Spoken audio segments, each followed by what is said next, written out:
Hello everyone!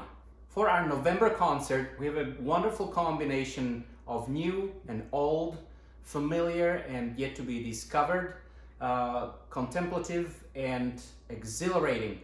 So let's start with the familiar stuff. It is not too often that one comes up with two revolutions at the same time, but that was exactly the case with Ludwig van Beethoven and his symphonies number 5 and 6, which he wrote concurrently. Number 5 introduced this concept of building everything from tiny little nuclei, little building blocks that we called motives, and this one motive, pa-pa-pa-pam, governs the entire symphony, not just the first movement, but the entire symphony. It is an impenetrable fortress, that piece. Now, in number 6, and mind you, again, he was writing it at the same time, very, very different mood. The building blocks, everything coming from the same sort of DNA is still there, but now we have something new on top of it, very unusual for Beethoven, and that is he added a program. Now, is this the first programmatic piece in the music, in the history of music? Nope. For example, Vivaldi's Four Seasons, and we could go further back in time. What's unique about Beethoven, he never sacrificed any musical qualities. Nothing that is inherently musical is diminished by the addition of the program. You can listen to that music and not know anything about any programmatic, you don't need those illusions, and you'll still be very happy with that music. However, the program just is another layer of satisfaction that it gives you. Also, I would like to point out, this is at the time when Beethoven was already losing his hearing, and being in nature, that was his therapy. That was what was giving him a great relief. So I invite you to come with us to the Austrian countryside. We are going to visit this creek where Beethoven sat and meditated and listened to birds, and you will hear those birds. Then we will follow it up with a party at the countryside, and then the party is abruptly cut short by a summer storm. Now, I promise no damage will be caused to the beautiful new concert hall. All the damage will be just oral. Then once the storm clears, we're going to be filled with good vibes, and we're going to be grateful that the skies cleared, and we'll be just counting our blessings. And by the way, how apropos is it, since our concerts on November 20th and 21st are right before Thanksgiving. All right, let's go chronologically back.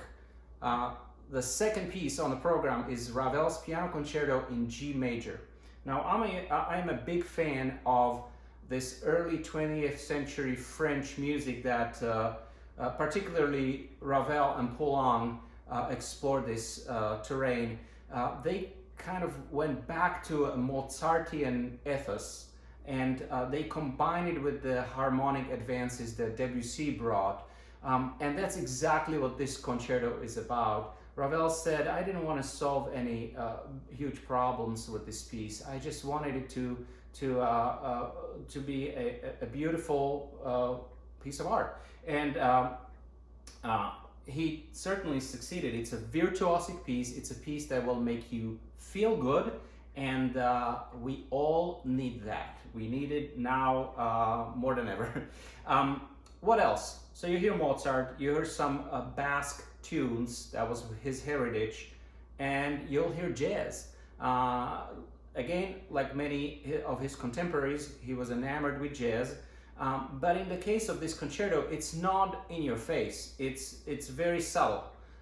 It's not like like Gershwin Rhapsody in Blue. Nothing wrong with Gershwin Rhapsody in Blue. You will hear those harmonies, you will hear those allusions, but again, all of it has this Mozartian sheen.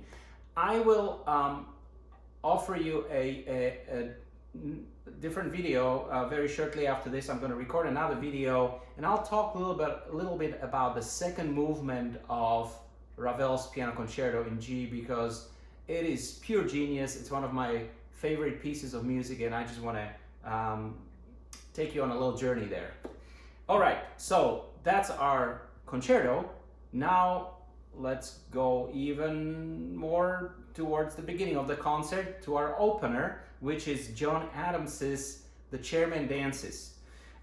In mid-1980s, John Adams was writing his opera Nixon in China, and he describes this piece, The Chairman Dances, as outtakes from the opera. The subject of this piece is pretty surreal and bizarre and fun. Madame Mao sort of crashes a party. She starts putting stuff around and then the main plot complication happens when she comes to the portrait of Chairman Mao and starts reminiscing about these old times, and she starts dancing, and Chairman Mao likes it so much he steps down from the portrait and starts dancing with her. And what are they dancing? They're dancing foxtrot. They are transported back in their minds or somebody's minds to 1930s. And so this music, it's minimalistic music. You will hear sort of blocks, harmonic blocks, where nothing much changes except the orchestral color. It's just there's a sheen, different layer of the spectrum comes to fore and then back. It's almost hypnotic. It's also really fun because towards the end you will hear the gramophone on which this foxtrot music is played. That's actually how it all ends. You will hear an old gramophone kind of coming to a stop. It's totally genius, and a gorgeous vehicle for the orchestra to show off. So I am so excited to meet all the Greenwich Symphony Orchestra musicians, and I am very eager to meet all of you who are watching this video. Please do come November 20th, November 21st. I'll see you there.